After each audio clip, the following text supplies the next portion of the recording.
Ako po ay jail officer. Tara, pag-usapan po natin. Bureau of Jail Management and Penology o kilala sa tinatawag na BJMP. Partikular na pinangangalagaan ng BJMP ay ang mga persons deprived of liberty or inmates na sumasailalim pa sa investigasyon, nililitis ang kaso, at mga detainees na pinatawan ng hanggang 3 taong pagkakakulong. Sa ilalim ng RA 6975 o DILG Act of 1990, inatasan ng Jail Bureau na mamahala ng operational at administrative control sa lahat ng district, city, and municipal jails ng buong bansa. Ang pagiging jail officer ba ay pagbabantay lang ng mga PDL inmates? Ang kawanihan ay may 4 na mahalagang bahagi ng rehabilitation program.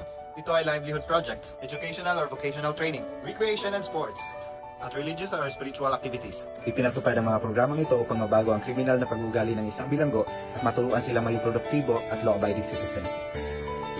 Nakikita po namin handa silang magbago at responsibilidad din po natin mga sibilyan na bigyan sila ng chance ang makapagbagong buhay upang sa paglabas nila ay mawala ang diskriminasyon na pilit natin iniiwasan. Yun lamang po sa ngayon. Trabaho muna ako. Ito ang panimula ng aking TikTok You. #Galing ng Pinoy.